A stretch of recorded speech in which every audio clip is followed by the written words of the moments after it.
بەناوی خوای گەورە سڵاوتان لێبێت بەڕێزان. دژی دۆڕانی پارە لەلایەن حکوومەتێرێم لە دۆسیەی داناغازدا لە شاری سلێمانی گربنەوەیکی ناڕەزایەتی بەڕێوەچوو لە هەولێریش ڕێگە نەدرات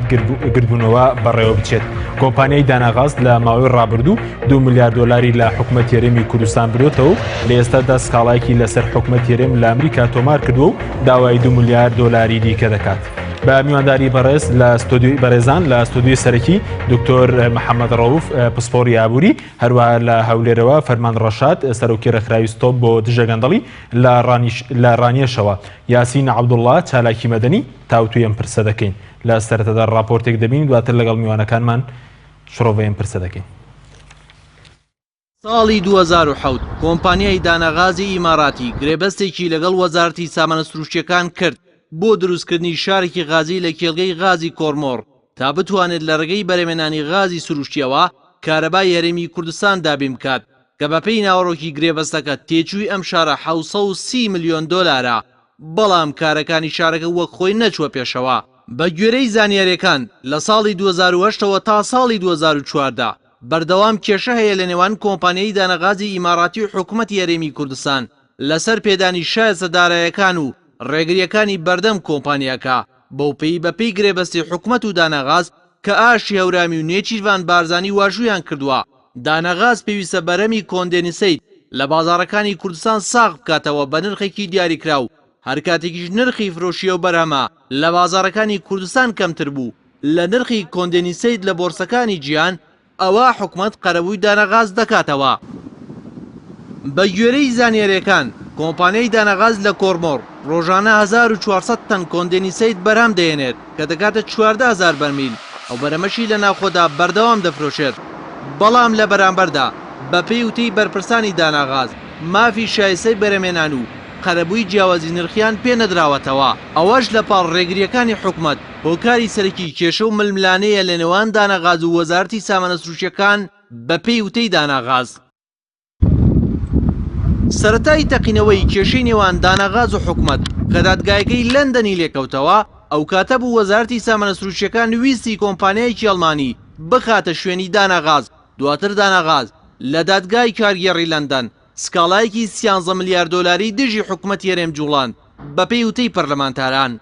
بە پێی ئەنجام بەرایەکانی دادبینی دادگای یەکەمی لەندەن حکوومەت بۆی پێنەدانی پارە و جیاوازی نرخی کۆندێنسەیت پێویستە ملیارێک و 960 ملیۆن دۆلار بداتە کۆمپانیای دانەغاز. هاکات دووەم دادگایش حکوومەتی هەرێمی کوردستان 126 ملیۆن دۆلاری بە دانەغاز دۆڕاند لە بەرامبەرەوەی دانەغاز کۆندێنسەیتی بە فەرمانی وەزارەت بۆ کۆمپانیای کاردابین کردووە و وەزارەت پارەکەی نەداوەتەوە. پاتریک ئالمان سەرۆکی جێبەجەکاری کۆمپانیای دانەغاز لەبارەی شایستە دارایەکانی ساڵی 2016 کۆمپانیای دانەغاز لە هەرێم ئەوەی ڕوون کردووەتەوە 713 ملیۆن دۆلاریان لای حکوومەتی هەرێمی کوردستانە و ڕێکەوتون لەسەر بنەمای ڕێژەی گونجاو وەری بگرنەوە. سەرباری لێدوان و بەیاننامەکانی دانەغاز وەزارەتی سامانە سروشتیەکان جەخت لەسەرەوە دەکاتەوە ئەو پرسە بەلاڕێدابرا و بەشێک لە بڕیارەکانی دادگا لە بەرژەوەندی حکوومەتی هەرێمدایە. بەڵام بەمەبەست لەلایەن دانەغاز و بەشێک لە میدیاکانەوە دەوروژێنرێت.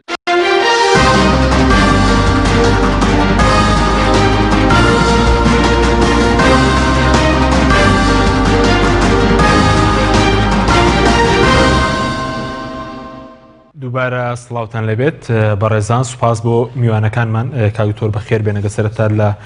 بەڕێستانەوە دەست پێ بکەین سەبارەت بەم دۆسیەی دانەغاز و حکوومەتی هەرێمی کوردستان. ئەم دۆسیە چیمان پێ دەڵێت لەبارەی ئیدارەدانی نەوت و غاز لە هەرێمی کوردستان؟ بەڵێ سەرەتا سڵاو لە تۆ سڵاو لە بینەرانی بەڕێز. لە ڕاستیە حکوومەتی هەرێمی کوردستان یاخۆ ئەوەی کە پێوتری حکوومەتی هەرێمی کوردستان هەر لە دوای ڕوخانی ڕژێمی پێشووی عێراقەوە خۆی فڕێداوەتە ناو زۆرکاوێکەوە کە زۆرکاوی نەوت و گازە. یعنی چەندەها گرێبەستی واژوو کردووە کە لە ڕاستیە لە تەبیعاتەکانی ئەم گرێبەستانەی نەزانیەوە و نەیزانیەوە ئەگەر پابەند نەبوون هەبێت بەو گرێبەستانەوە و بە ڕێک و پێکی جێبەجێی نەکە نەتائیجەکانی خراپە. يعني حساباتی بۆ ئەمە نەکردووە يعني وەکو پێم وتی ئەم زۆلکاوە وای لە کردەوە حکوومەتی هەرێم لەلایەک بڕات دەست تێکەڵکە لەگەڵ تورکیا و لەگەڵ ئەردۆگانە و لایەکەوە هەوڵەدا لەگەڵ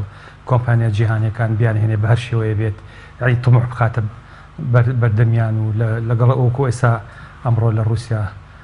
لە کۆڕبەندی ئابووری سان پێترسبۆرگ بەڕێز سەرۆکی حکوومەت و جێگرەکەی و وەزیری نەوت و گاز لەوێن و بەنیازن ینی تموحێکی تر بخەنە بەردەمی حکوومەتی رووسیا بۆ ڕاکێشانیان بۆ مەسەلە بە کورتی ڕاستیا حکوومەتی هەرێمی کوردستان یعنی خۆی خستۆتە گێژاوێکەوە کە نازانێت چۆن لی دەرچێ ئەمەی سەبارەت بە داناگاز لە ساڵی 2010 کە ئەو گرێبەستە ئەنجام داوە ئەکید ئەو کۆمپانیایە و ئەو گروپی کە لەگەڵیا هیلالی ئیماراتی و بێر پێترۆلێم ئەمانە کۆمەڵێکن لە ڕاستی هاتوون سەرمایە گوزاریان کردو یعنی کۆڵێ خەرجیان کردو پاریان سەرف کردووە و نەوت و گازیان تەسلیمی حکوومەتی هەرێمی کوردستان کردووە بەنیاز بوون قازانجیان دەستکەوێت لە ڕێگەی ئەنجامدانی چەنەها پرۆژەوە بۆنەوە ئەو پرۆژەی مجەمەعی پیترۆکیمیا ئەوەی کەوا گاز کارەبا بەرهەمبێنن لە ڕێگەی گازەوە ئەمانە هەموو پرۆژی گەورە بوون و بڵین شەریکەی داناگاز بەنیاز بووە لە ڕێگەی ئەنجامدانی ئەم پرۆژانەوە قازانجی گەورە بکە بەڵام هەرێمی کوردستان حکوومەتی هەرێمی کوردستان ئاسەنگی گەورە خاتە بەردەم ئەم کۆمپانیایە بۆ ئەوی بڕات بەرەو پێش و ئەو گرێبەستی کە کردوێتی لەگەڵیا کارەکانی ئەم دۆڕانە کاک دوکتۆر ڕاستەخۆ حکوومەت لێ بەرپرسە بەوەی ئەنێەوە ڕووبۆتەوە کە ڕێگەنێداوە ئەم کۆمپانیایەوە بەرهێنان بکات بۆیە ئێمە ئێستا هەرێمی کوردستان ئەو دادگایانە دەدۆڕێنێت بەپێی ئیدعای کۆمپانیاکە بەپێی نەتائیجی ئەو دادگاش قەراری محکەمەی بازرگانیە کە لە لەندەنەوە کە هەمووی بێلایەنە و محکەمەیە بەدڵنیایەوە بێلایەنە بەدڵنیایەوە بێلایەنە چکە محکەمێکی نێودەوڵەتیە ینی هیچ مەسلحەتی نییە لەوەی کەوا پشتی جهتێ بگرێت دژی جهتێکی کرد و طبعا ئەم مەوزوعە کە ئەم گرێبەستەکە کراوە لە بینی دوو لایەنە ئەکید هەردوو لایەنە بێ شارەزا بوونالەوە یاخو ئاگادار بوونالەوەی کە لە مستەقبەل لایەنێکیان پابەند نەبوون سەرپێچنی بەڕێستان بە نەزانی ئەم گرێبەستە کراوە چین بووە بە نەزانی ئەم گرێبەستە کراوە وەڵای وەکو وتم یعنی ئەوان وازان طبعا وەکو چۆن مثلا ینی وەزارەتی نەوت و گاز و ئەمانە خەڵکی چاواشەکەن بە هەندێک داتا شۆ و مستەڵەحاتی فەنی و منەعشتان وازانن ئەوش کۆمپانیا گەورانە نیشان پێ خەڵەتەیە لە سەرەتا طبعا ئەکید یعنی طموحیان هەبوو قازانج بکەن بەڵام بەڕای من زیاتر ئەمە ئەگەڕێتەوە بۆ ئەوەی کەوا حکوومەتی هەرێمی کوردستان دوای ئەوەی کەوا ئەو گرێبەستە 50 ساڵیەی لەگەڵ حکوومەتی تورکیا ئەنجام داوە کەوتۆتە ناو بەرداشی دوو ڕێکەوتنی لەگەڵ تورکیا و ڕێکەوتنی لەگەڵ داناغازە بەڵێ ئەوەی تورکیا بەنیازە تورکیا و طبعا حکوومەتی هەرێمی کوردستانش ئەکید ملی داوە بۆەوە کەوا ئەم پرۆژانی کەوا تایبەتە بە گاز لەم ناوچە یعنی وا لە داناگازکە بڵین فشاری بخاتە سەر ناچاری بکە پاشە کشێ بکە و لە هەرێمی کوردستان نەمێنێت و تەسلیمی تورکیای بکە یعنی وکڵە یعنی نازانێت ینی سەری لێ شێواوە لەلایەک یعنی التیزاماتی هەیە بەرامبەر داناگاز لایەک التیزاماتی دروست کردو لەگەڵ حکوومەتی تورکیا بەو عەقدە 50 ساڵیە ئەم کێشەی بەدوای بەڵێ سوپاس دەکەم کاک و دواتەگرم بۆ لای بەڕێزت گەر بچینە هەولێر لای کاک فەرمان زۆر سوپاس بۆ بەشداریکردن لە بەرنامەکەماندا ئەگەر سەرەتا لەوە دەست پێ بکەین بۆچی ئەمڕۆ کۆمەڵێک ڕۆژنامەنووس و چالاکوان دانەویست لە شاری هەولێر خۆپیشاندان بکەن دژی دۆسیەی داناغاز وە ڕێگەیان پێ نەدرا خۆپیشاندانەکە ئەنجامدەن بەڵێ بەنای خوای گەورە زۆر سپاسان دەکەم من لە سەرتا دەمێ ینی کەمێک بگەڕێینەوە دواوە ینی بۆی کە بینە سەر ئەوەی کە ئەمڕۆ بۆچی خۆپیشاندان کرد دیارە ئێمە هەموو دەزانین کە وەکو بەڕێز دکتۆر محەممەدی ئاماژە پێکرد لە ساڵی 2007 حکوومەت هەرێمی کوردستان یاسای نەوت و گاز هەرێمی کوردستانی بردە پەرلەمانی کوردستان لە کاتێکدا ئەو کاتێک کە یاساکە برا پەرلەمانی کوردستان پەرلەمان لە بڵێن لە پشووی هاوی نەبوو واتە کە بڵێن کاتی دەرکردنی یاسانە بەڵام بە زۆر پەرلەمانتارانیان هێناوە بۆی کەوە شەرعیەت بدەن بەو یاسایەوە دوای بڵێن چەند دانیشتێک لە پەرلەمانی کوردستان یاساکە تێپەڕێنراوە تا ئیرادەیەکی پێشترە بوو کە تەنها دەیانویست بە هەر شێوەیەک بێت لە کاتێکدا پەرلەمان لە پشوو بوو بەڵام ئەوان پەرلەمانتارانیان ناچار کرد سەرۆکاتی پەرلەمانیان ناچار کرد ئەو یاسا دەربکەن کە ئەو یاساش دەرکرا بە کۆمەڵێک ینی بڵێن پاشکۆیە بوو کە دواتر دەبات دەرکرا لەوانە یاسای تایبەت بە بازارکردن یاسای تایبەت بە سندوقی داهاتەکان و بڵێن کۆمەڵێک هەنگاوی تر کە پێیوەست بوون بەو حاڵە بەو بڵێن بەو قانونەی کە تایبەت بە نەوت و گازی هەرێمی کوردستان بەڵام بەداخەوە حکوومەتی هەرێمی کوردستان دوایەوە بە هیچ شێوەیەک خۆی نەخستەوە ژێرباری ئەو یاسانە بۆیە دەستی کرد بە کۆمەڵێک گرێبەست کە بۆەوەی کە کۆمپانیەکان ڕابچێشێت کۆمەڵێک ئاسانکاری کرد کە دواتر ئێستا ئێمەواسە سەرزیانەکانی ئەو ڕێکەوتنە خراپانەکە وەکو بەشێک لە پسپۆران ئاماژە پێدەکردن ئەو شێوازە عەقدەی حکوومەتی هەرێمی کوردستان دەیکرد وڵاتان کە پێشتر کە هیچیان لە نەوت نەزانیوە بەو شێوە عەقدیان کردووە بەڵام پێم وایە هۆکاری ئەو عەقدانەکە بەو شێوەیە ڕۆیژ ئەوە بوو کە ئەو ینی بە ئامانج بیان دەرکردنی یاساکە بە ئامانجەوە کە خزمەت بە کۆمەڵێک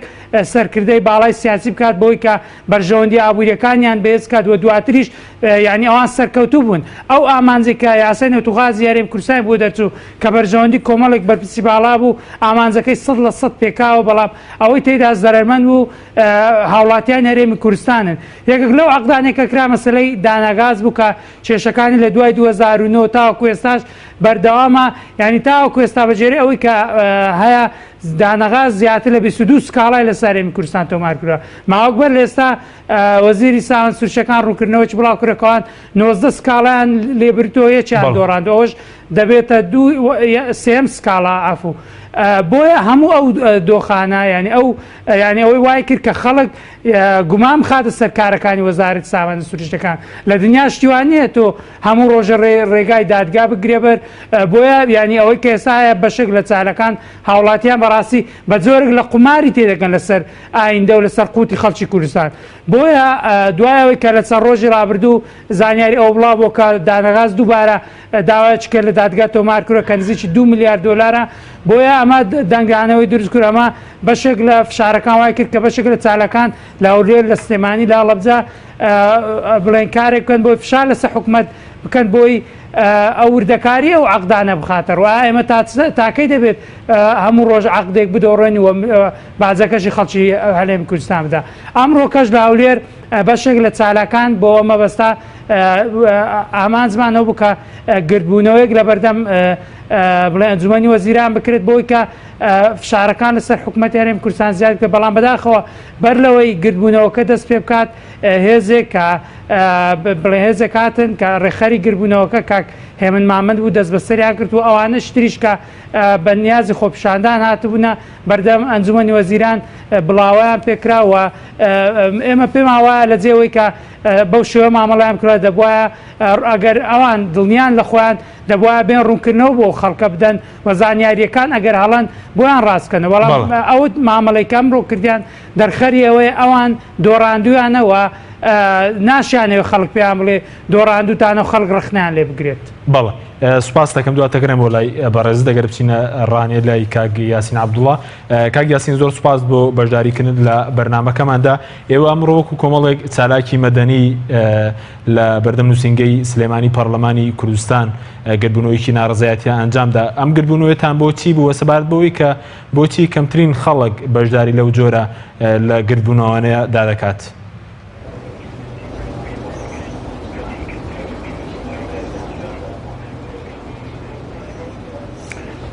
بەناوی خوای گەورە سڵاو لێەوە سڵاو لە بینەرانی کەناڵی ئاسمانی پێیام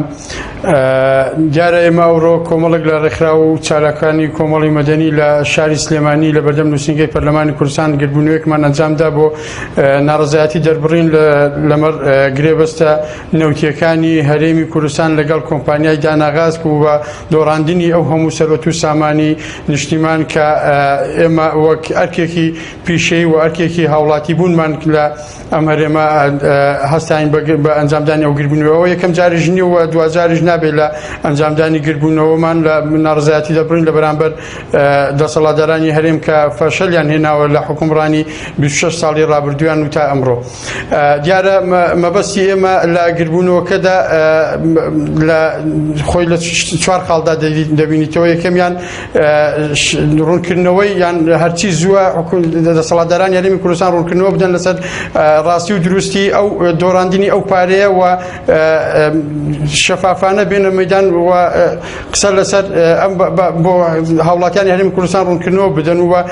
دڵنیایی بدەنە ئێمە. و خاڵی دووەم ئەوە بوو کە پەرلەمانی کوردستان کارا بکرێتەوە لە ڕێگەی پەرلەمانەوە ئەم پرسە یەکلایی بکرێتەوە بەداداسوونی بۆ بکرێەوە. خاڵی سێەم ئەوە بوو کە دەسەڵاتدارانی سنووری پارێزگای سلێمانی کە بەتایبەتی لایەنە پەیوەنددارەکان سنووری پارێزگای سلێمانی کە بێنە سەرخەت چونکە زۆرینەی ئەم داهاتە کەوتۆتە سنووری پارێزگای سلێمان و ئەم نەوت و غازە لە سنووری پارێزگای سلێمانی و ئیدارەی گەرمیان و چەمچەماڵە کە ئەوە زیانێکی زۆر بەم ناوچەیە دەگا. خاڵی چوارەممان ئاگادارکردنەوەی هاوڵاتیانی هەرێمی کوردستانە لە ئاست ئەرک و مافی خۆیان دەکا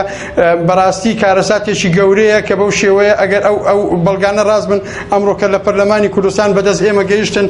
لەلایەن پەرلەمانتارانەوە کە لە دادگای وەکو دکتۆر محەممەدیش بیشارەتی پێدا کە لە دادگای بەریتانیا سەلمێنراوە کە نزیکەی لە 53 خاڵ خۆی دەبینێتەوە لە ئەوەی کە دانەغاز بردوێتەوە لە هەرێمی کوردستان. ئەمە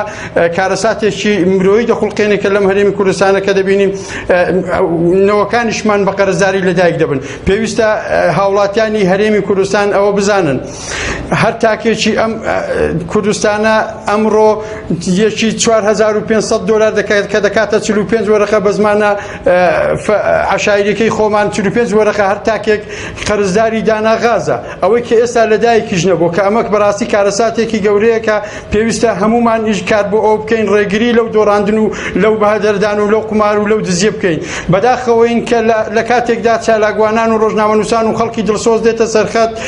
بۆ ئەوەی کە داوای مافی خۆیان بکەن، بەڵام دەسەڵاتداران بەگرتن و بە ڕاوەدونان و بەڕفاندن و بەو پەڕی درندانەوە چەتەکانی دەسەڵات پەلاماری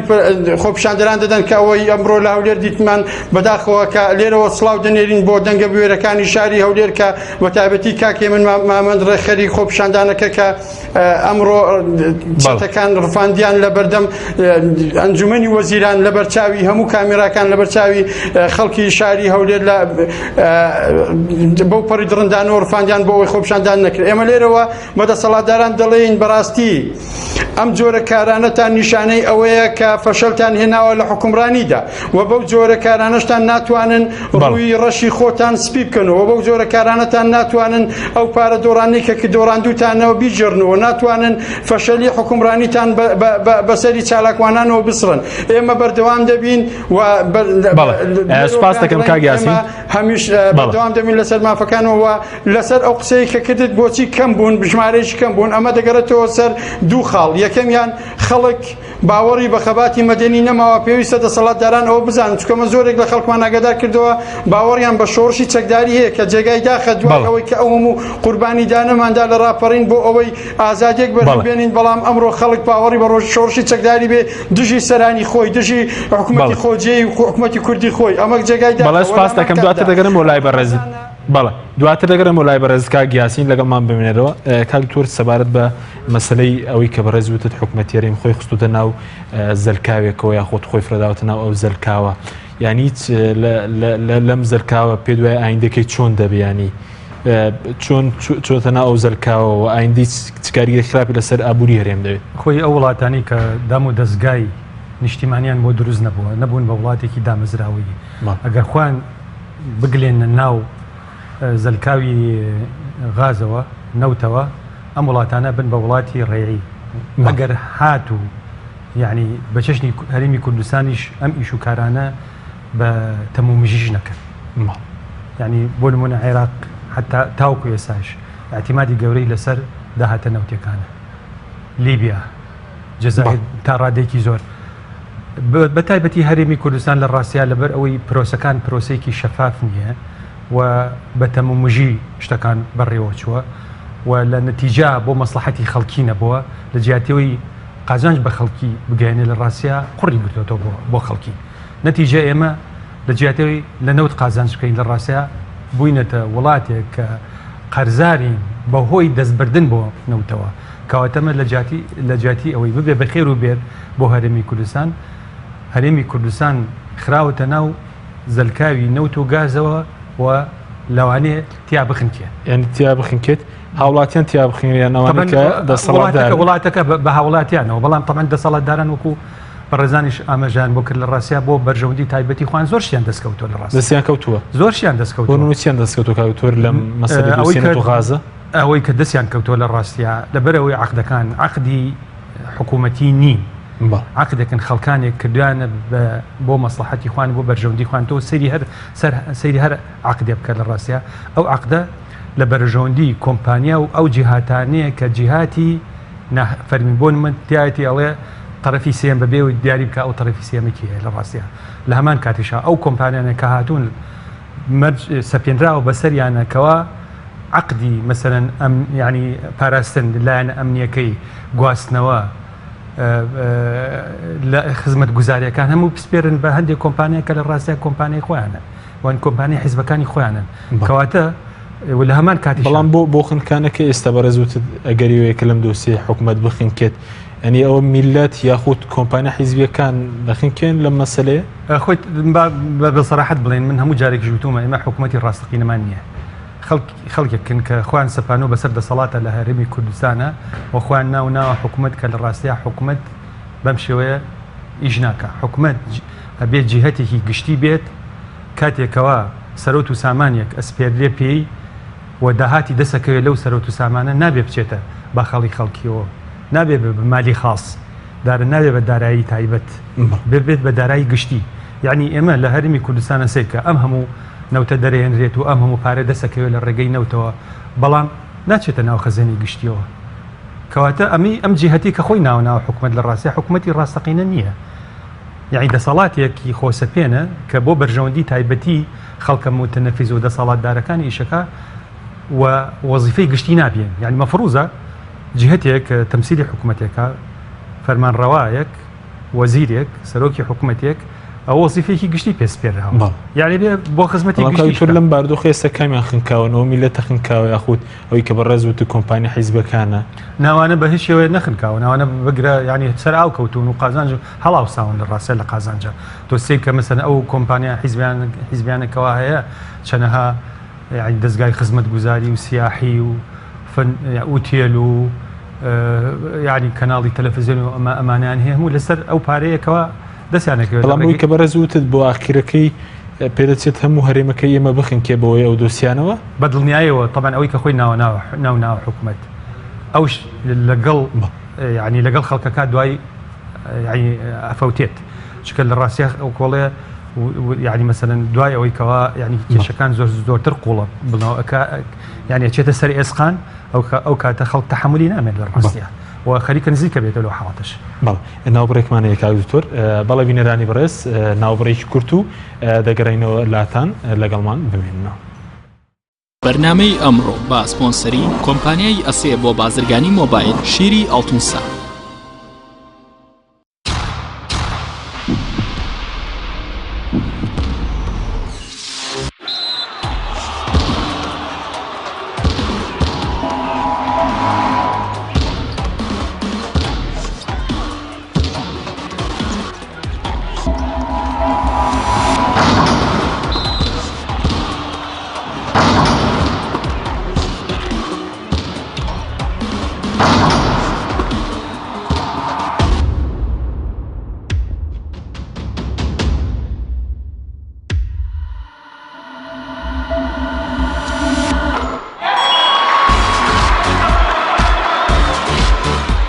سەرکەوتنە گەورەیە تەنها شیری وشکی ئەڵتونسای تەمێکی ڕاستەقینە و 100% سروشتی نۆشی کەو هەمیشە بە بەهێزی بمێنەرەوە. ئەسێ ئەمڕۆ جیاوازتر دەردەکەوێت. ئەسێ ڕەنگ و هێز و توانایەکی نوێ پێشکەش دەکات. زیرەکێکی ڕاستەقینە و متمانە پێکراوە. ئەسێ Q6 نوێترین مۆبایلی زیرەکە و کردنەوەی لەلایەن پەنجەمۆری خاوەنەوە کار دەکات. ڕامی 3 گیگابایتەوە، میمۆری 32 گیگابایتەوە، کامێرای سەرەکی 13 مێگاپیکسلە و کامێرای پێشەوەی 8 مێگاپیکسلە.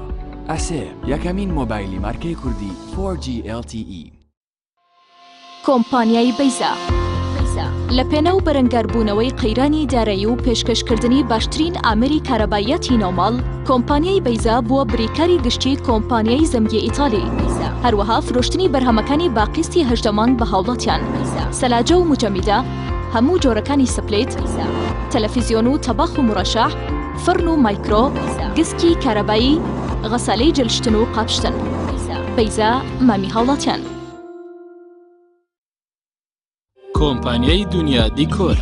کۆمپانیای دنیا دیکۆر ئامادەیە بۆ دانانی دیکۆراتی ماڵ و شوێنە گشتی و حکومیەکان. کۆمپانیای دنیا دیکۆر هەڵدەستێت بە دروستکردن و دانانی کەوانتەر و ژووری نووسن و ئۆفیسی گەشت و گوزار و جبسم بۆردی مەغریبی و کاغەزی دیواری ئیتاڵی و تەختەی ئەرزی تورکی و ئەڵمانی و جیاکردنەوەی هۆڵ بە HDF و MDF و داری سروشتی. کۆمپانیای دنیا دیکۆر دنیایەک بۆ دیکۆراتەکانتان. ناونیشان سلێمانی فەرعی یەکەم، شەقامی بازنەی مەلیک مەحموود بەرامبەر پارکی مەلیک مەحموود. فەرعی دووەم، شەقامی بازنەی مەلیک مەحموود بەرامبەر سۆپەرمارکێتی ئاڵتون. فەرعی سێیەم، ناوچەی پیشەسازی یەک بەرامبەر تاقیگەی بیناسازی. کۆمپانیای دنیا دیکۆر. تۆپ ئارت تاکە بریکاری تۆڕی میدیایی کۆمەڵ بۆ دروستکردن و بڵاوکردنەوەی ڕیکلام. تۆپ ئارت.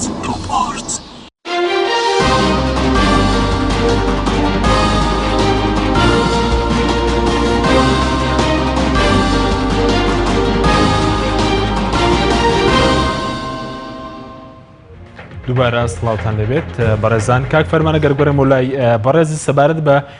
ئەم دۆسیە بە بۆ چوونی ئێوە گەشتنی ئەم دۆسیە بە ئێستاوەی کە قەرزێکی زۆر لەسەر حکوومەت یاریێمی کوردستان کەڵەکە بووە،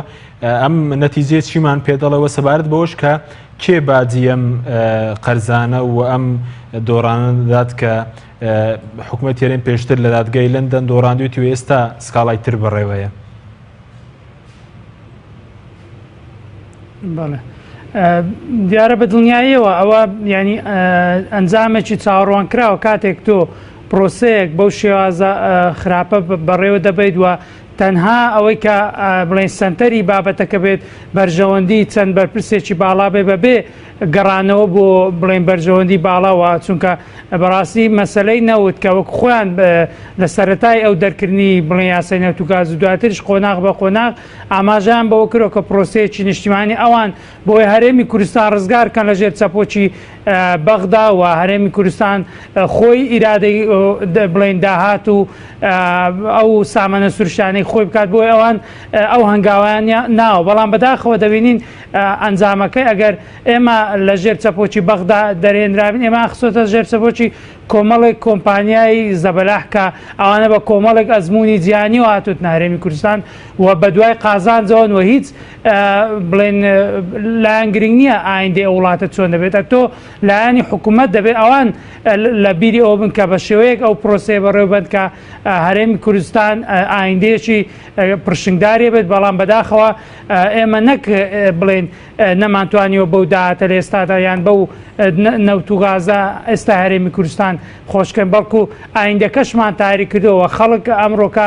ینی بە دڵنیایەوە تاوەکو ڕەنگە دەیان ساڵی تر ئێمە باجێ و گرێبەستە خراپانە بدەین و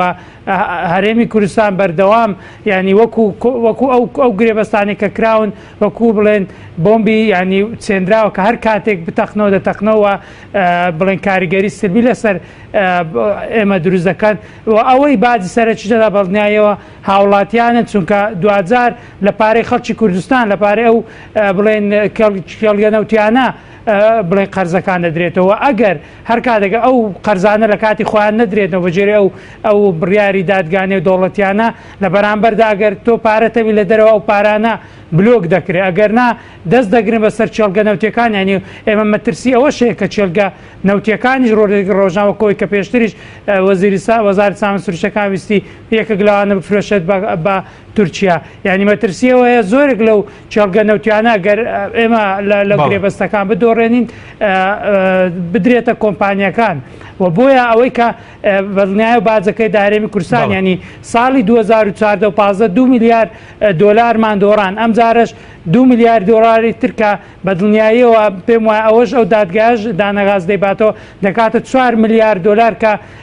بەو سیستەمەی ئێستا بێت 8 موچەی هاوڵاتیانی پێدەدرا کە بە سیستەمی بڵێن ئەوەی 100 موچە بدرا بە 6 موچەی پێدەدرا کە هی 6 مانجی هاوڵاتیان بەڵام بەداخەوە ئەوان هاتوون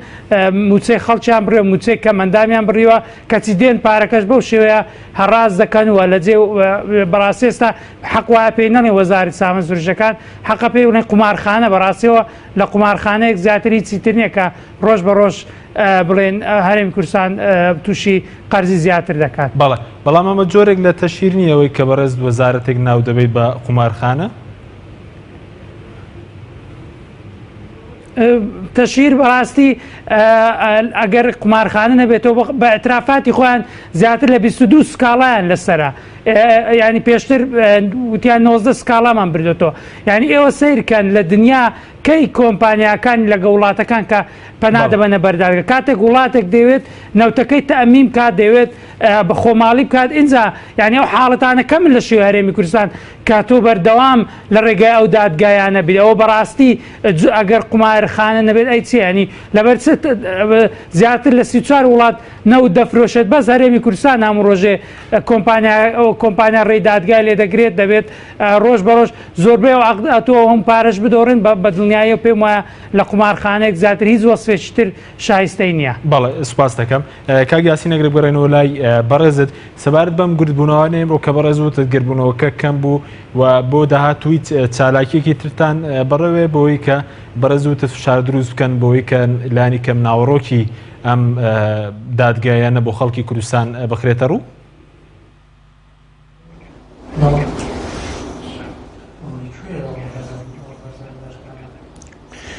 ئێمە بەدڵنیاییەوە بەردەوام دەبین و حەزیش ناکەم چی دیکە بعد لە گربوونەوە و کەمی گربوونەوە بکەین چونکە خەڵکی کوردستان بە عام تووڕێە و بە تێگرای ناڕازیە لەو بارودۆخی کە ئێستا هەرێمی کوردستان خوڵقاندوویەتی من دەگەڕێمەوە بۆ پرسیاری کە لە کاک فەرمانت کرد لەسەر ئەوەی کە ئەوە تەشیر نییە بە وەزارەتێک دەکەی کە دەڵێ قومارخانە من لەسەر ئەوە وەڵامێک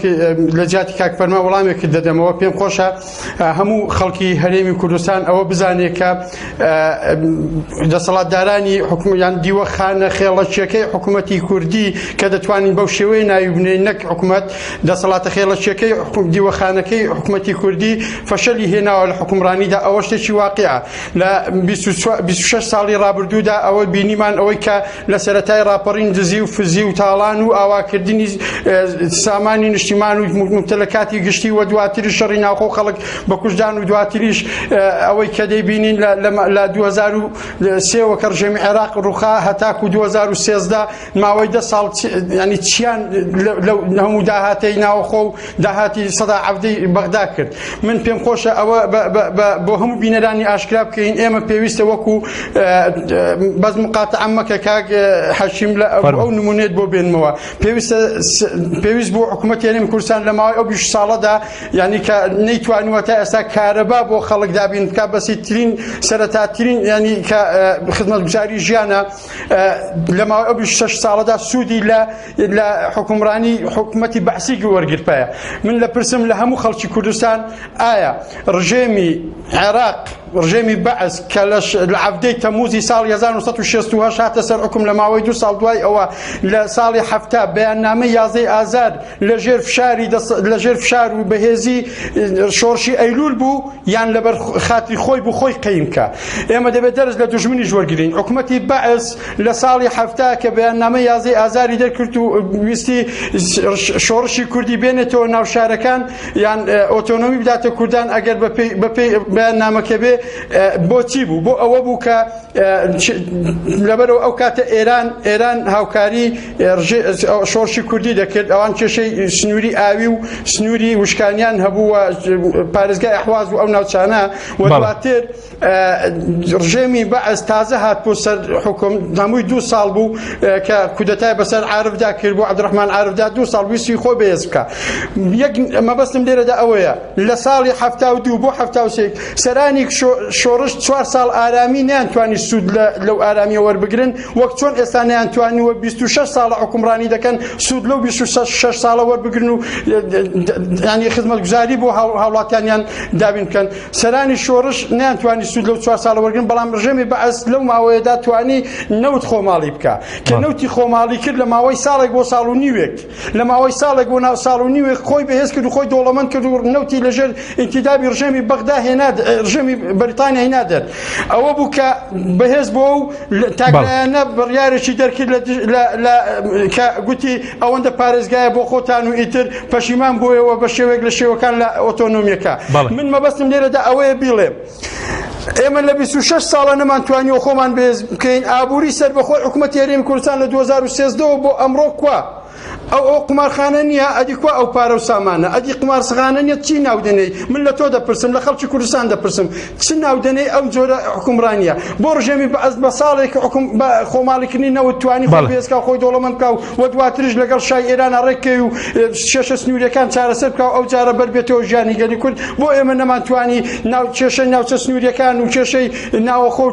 خۆ بەخۆ کاکە حکومڕانی بەکە لە ڕقی ناکرێ، حکومڕانی بە ڕق و کینە ناکرێ، حکومڕانی بەوە ناکرێت کە تۆ بە عەقڵی خێڵەکی بە تۆڵە سەندنەوە لەم سنوور و لەم سنوور و لەم شار و لەم شار و لەم حیزب و لەم کەس حکومڕانی بەو شێوەیە ناکرێت. تۆ دەبێت لە خزمەتی هاوڵاتیان دابی، ئەگەرنا پێویستە ئاژبەتاڵێکی دیکە بکەین و لەم حکومڕانیە بێنی. بەڵای سوپاس دەکەم، دواتر گرێم و لای بەڕێزت سوپاس دەکەم کەلتۆرگە گرێم و لای بەڕێزت سەبارەت بە کاریگەری خراپەکانی ئەم دۆسیە لەسەر ئایندەی ئابووری هەرێمی کوردستان چۆن دەبین، لە چڕوێک و کاریگەری لەسەر ئابووری کوردستان دەبێت ئەگەر ئێمە قەرزمان ئەو دادگایانە بدۆڕین دووبارەوەی کە 2 میلیارد پێشتر دۆدراوە. یعنی ئینجا حکوومەتش دەتوانێت پابەندنەوەی بەدانی نەدانەوەی و پارێ بە شێوی گشتی وەکوتم هەر وڵاتێک ئەگەر دام و دەستگای نیشتیمانی بۆ دروست نەبوو بوو وەکو چۆن لە هەرێمی کوردستانە دایمەن ئەو ئەگەر دەستی برد بۆ پرسی نەوت و گاز و ینی کانزا ئەو داهاتانی لەبەرەوەی دەسێکەوێت چێتە بەردەستی دەسەڵات ناگەڕێتەوە بۆ خەڵکی. یعنی طبعا لەبەرەوەی ئێمە دام و دەستگای شەرعیمان نییە، پەرلەمانمان نییە کە چاودێری چۆنێتی بەدەستهێنانی ئەو داهاتانە بکات. پەسەند لە هەرێمی کوردستان ئێمە نازانین چەندێ داهات بەدەست دێ لە ڕێگەی فرۆشتنی نەوت و گازەوە بۆ چۆنی سەرفەکرێ. بەڵام ئەگەر دام و دەستگای شەرعیمان هەبووە، دەوڵەتەکە دەوڵەتێکی مؤسساتی بووە، هەر فلسێ بەهاتاتە ناوەوە ئەچۆ خەزانێک گشتی و چۆنێتی سەرفکردنەکەشی دیاریەکرا بە یاساش ئەمانەکرا بەدەستهێنانی داهات و چۆنێتی خەرجکردن. دەڵێن لە هەرێمی کوردستانە ئەمە نییە، معنای ئەوەیە ئەو داهاتی کە دێتە ناوەوە بۆ بەرژەوەندی گشتی بەکار نایەنرێ، بۆ بەرژەوەندی تایبەت بەکاردێ. ئەگە بێنە سەر مەسەلەی ئەم داناگاز و چۆنێتی ینی بەدەست ینی مەسەلەن ئەو دۆڕاندنانی کەوا هەرێمی کوردستان ینی دۆڕاندوێتی لە ڕاستیە لەبەرەوەی ئەمە ینی هەیەکی تحکیمی نێودەوڵەتی بووە. هەرێمی کوردستان پابەت کرێ بە هەموو شێوەیە کە ئەو قەرەبووە بدات. ئەوەی کە فەرمان باسی کردمە ترسی وە شەیەکە دەست بگیرێ بەسەر مەسەلەی ممتلەکات و یاخود بڵێن کێڵگەینەوە دەگەر پابەند نەبوو. بڵێ تامان ئێستا داوایان تەقدیم کردەوە داناگاز ئەڵێ ئەگەر بێت و حکوومەتی هەرێمی کوردستان ئەو پارانی کەوا لە سەرێتی ئەو مستحقاتانی کە مەفروزە بیداتە داناگاز، ئەو پارانەی کەوا دۆڕاندوێتی لە هەیەی تحکیمە نێودەوڵەتیەکەوە ئەگەر پابەند نەبێت تەمان ینی مودە دانراوە مدەکەش بەسەر چوە شتان نەدراوە، داواکاری تر ئەتوانێت تەقدیم کە لە بری ئەو مستحقاتانی کەوا هەیەی لە بری ئەو پارانی کەوا سەپێنراوە بەسەر هەرێمی کوردستانە کە ئەبێ بیداونەی داوە ئەگەر لە ڕێگەی محکەمەیەکی ترەوە ئەتوانرێت محکەمە دەسی بکاتەوە بۆی دەست بکرێت بەسەر ئەو پارە و مڵک و ماڵانی کەوا بە ناوی حکوومەتی هەرێمەوە هەیە لە دەرەوەی هەرێمی کوردستان دەستی بەسەر بە کورتی کاکتۆر چارەسەر چییە؟ حکوومەت دەتوانێت بربەستێک بۆ ئەمە دابنێت لەوە زیاتر نەڕوات چۆن؟ ناتوانێت طبعا هەبێ هین کات ئەویش شکات بکات لە داناگاز و زڵدی ئەو قەرارە یعنی تەڵەبێت تەقدیمکە تا ئێستا ئەو تەلەبانی تەقدیمی کردو هەمووی ڕەفز کراوە لەبەرەوەی تاوکو ئێستا سەر نەکەوتووە هەرێمی کوردستان و حکوومەتی هەرێمی کوردستان دژ بە شەری کۆمپانیای دوکان داناگاز. بەڵێ سوپاس دەکەم کاکتۆر. کاک فەرمان دوا پرسیاریشم بۆ بەڕێستان سەبارەت بەوەی کە چارەسەر چییە بۆ ئەم دۆخێک ئێستا ئێمە پەرلەمان پەکراوە، ئایا دام و دەستگای تر هەیە لێکۆڵینەوە لەم پرسە بکات لە دۆسیەی داناغاز؟ بەڵێ خۆی لێرەمە دوو خاڵ دەبێ ئاماژە پێ بکە. یەکەمیان ئەوەیە بەشێک لەو چاکسازیانەی کە لە هەرێمی کوردستان لە سەرۆکای هەرێم ڕاگەندرا لە 2016ەوە بوو کە بڕیارێکە بوو کە پێویستە وەزارەتی سامانە سروشتەکان داتا و ژمارە و بڵێن وردەکاریەکانی ئەوەی کە لایەتی بۆ دیوانی چاودێری دارایی ئاشکرای بکات کە بڕیاری ژمارە چار بوو کە ئەمە گرنگ بوو ئەگەر جێبەجێ بکرابات بەداخەوە بەڵام تاوەکو ئێستا وەزارەتی سامانە سروشتەکان ئامادەنیە هیچ وردەکاریەک بۆ دیوانی چاودێری دارایی ڕوون بکاتەوە مەخۆی لە خۆیدا گومان دەخاتە سەرەوەیکە ئەوە دیارە گرێبەستی خراپتر هەیە ئەوە نانێت جگە لە خۆیان کەس بیزان واتە خاڵی یەکەم ئەگەر یعنی هەموو ئەو چاکسازانی کە باز دەکرێت تەنها پرۆسەی نەوتی تێدا شەفاف بکرابەوە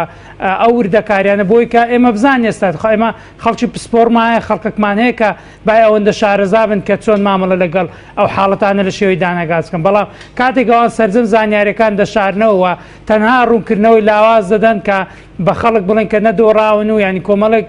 جملەی ئامفرێت نەکەیت سوودینیا بۆ ئەم پێم وایە هەنگاوی یەکەم دەبێت ئەو عەقدانە ڕوون بکرێتەوە خەڵک بزانێت بەتایبەت خەڵکی پسپۆر کە بزان چ کراوە چۆن دەکرێت هەرێمی کوردستان پارێزن. خاڵی دووەم ئەوەیە کە لە هەموو دنیا هەیە مبادرەی شەفافیت کە ئێمە وەکو دەوڵەتی ناتوان لە مبادرەی شەفافیەتی دەولی ئەندامی بەڵام دەتوانین مبادرەی تایبەت بە هەرێمی کوردستان کە نوێنەری ڕێکخراوەکانی کۆمەڵی مەدەنی نوێنەری حکوومەت و نوێنەری کۆمپانیەکانیشی تێدا بێت کە ئەو بڵێن مبادرەیە ئەو دەست پێشخەریە ینی وەکو هەیئەتێک کە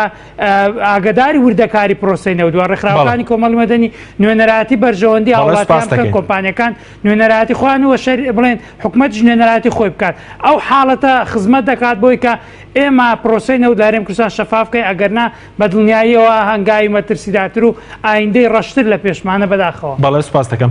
مامۆستا یاسین نیو دەقەش بۆ جەنابەت پێ دوایە دەبێت چی بکرێت بۆ ڕێگەگرتن لەم بارودۆخە دامەزراوەکان جگە لە پەرلەمان کە بەکراوە دامەزراوی ترەیە ڕۆڵ ببینێت؟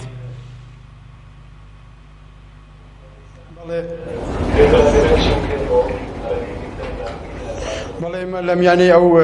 دروستکردنی کەمپینە کۆبوونەوەمان لەگەڵ پەرلەمانتارانی کوردستان و پەرلەمانی عێراق ئەمڕۆ بە تایبەتی وە پێشتریش گەیشتون ئەو نەتیجەیە کە پێویستە ئیرادەیەکی سیاسی بەهێزە بێ ئەگە پەرلەمانیش بەخۆی پێویستە پەرلەمان کارا بکرێتەوە بەڵام دەکرێت ئەگە ئیرادەیەکی سیاسی بەهێزە بێ بە تایبەتی چوار لایەنەکەی بەشداربوو لە حکوومەت کە ڕاز دەکەن بە تایبەتی ئەوانەی کە لە سنووری پارێزگای سلێمانی ڕاز دەکەن لە خەمی گەل و ئەوەدان پێویستە بەجددی بەدوا بکەون و ئەگەر ئەوان پاشگەز ببنەوە لە ڕێکەوتنەکە و دژی لایەنێک سکاڵات تۆمار بکەن ئەوە دەکرێت گرێبەستەکان هەڵبۆشێندێتەوە ئەو کاتە سەرکەوتن بەدەست دێن ئەگەرنا هەمویان تاوانبار دەبن و پێویستە هەموو خەڵکی کوردستانەوە بزانێت کە ئەگەر لایەنە سیاسیەکان نێنە سەرخەت و دژی ئەم ڕێکەوتنە یان ئەو گرێبەستە 25 ساڵی کە لەگەڵ داناغاز کراوە هەڵنەوە شێندێتەوە ئەوە هەموو خەڵکی کوردستان زەرمەند دەبێت و خەڵکی کوردستانیش لە ئازمافی خۆیان بێدەنگ نەبن و ئێمەش وەک پرسیاری پێشووت کە بەڵێ خەڵکی کوردستانمان لەگەڵدایە. بەڵێ زۆر سوپاس بۆ بەڕێز یاسین عەبدوڵڵا چالاکی مەدەنی کە لە ڕانیەوە لەگەڵمان بووی هەروە زۆر سوپاس بۆ بەڕێز دکتۆر محەممەد ڕەوف پرۆفیسۆری ئابووری کە لە ستۆدیۆی سەرەکی لەگەڵمان بووی هەروە بەڕێز فەرمانڕەشاد سەرۆکی ڕێکخراوی ستۆپ بۆ دژە گەندەڵی کە لە هەولێرەوە لەگەڵمان بووی سوپاس بۆ بینەرانی بەڕێز سوپاتان لەگەڵ.